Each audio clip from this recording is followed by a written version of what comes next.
Mr. President. Mr. President, it is very, very difficult to put into words what has transpired today.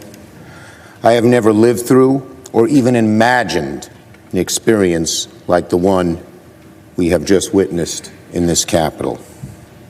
President Franklin Roosevelt set aside December 7th, 1941, as a day that will live in infamy.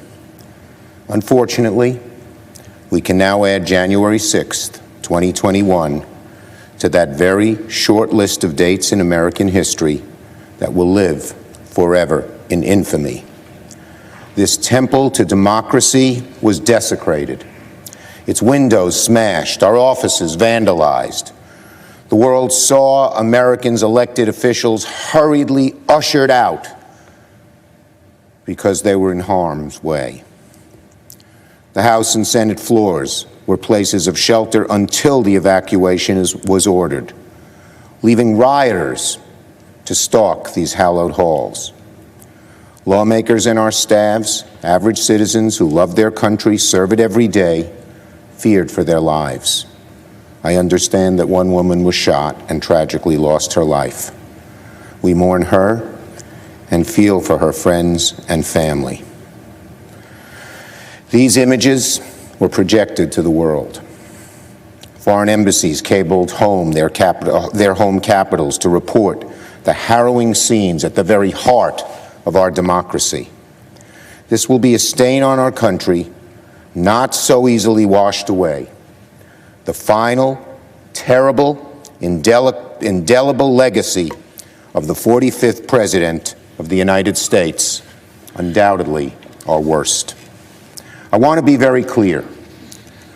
Those who perform these reprehensible acts cannot be called protesters. No, these were rioters and insurrectionists, goons and thugs, domestic terrorists. They do not represent America. They were a few thousand violent extremists who tried to take over the Capitol building and attack our democracy. They must and should be prosecuted to the full extent of the law, hopefully by this administration, if not, certainly by the next.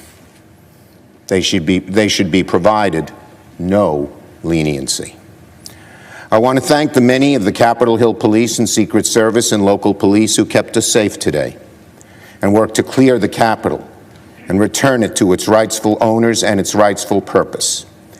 I want to thank the leaders, Democrat and Republican, House and Senate.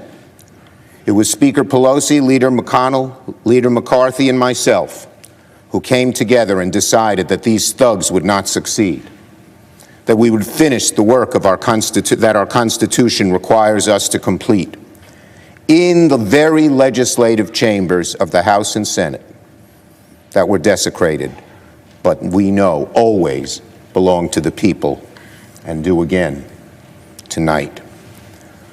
But make no mistake, my friends, today's events did not happen spontaneously.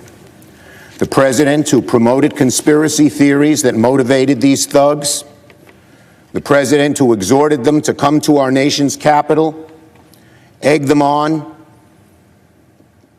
He hardly ever discourages violence and more often encourages it. This president bears a great deal of the blame. This mob was in good part President Trump's doing, incited by his words, his lies. This violence, in good part, his responsibility, his everlasting shame. Today's events certainly would not have happened without him. Now, January 6th will go down as one of the darkest days in recent American history.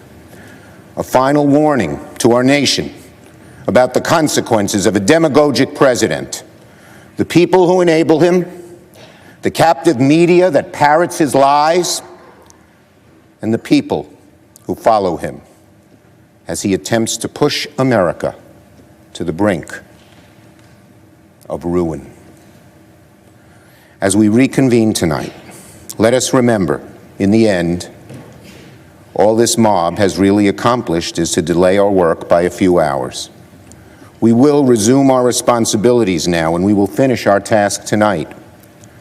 The House and Senate chambers will be restored good as new and ready for legislating in short order. The counting of the electoral votes is our sacred duty.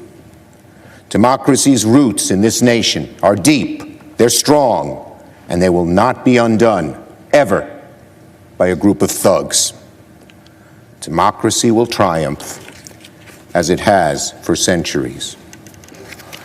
So to my fellow Americans who were shocked and appalled by the images on their televisions today and who are worried about the future of this country, let me speak to you directly. The divisions in our country clearly run deep, but we are a resilient, forward-looking, and optimistic people, and we will begin the hard work of repairing this nation tonight, because here in America, we do hard things. In America, we always overcome our challenges. I yield the floor.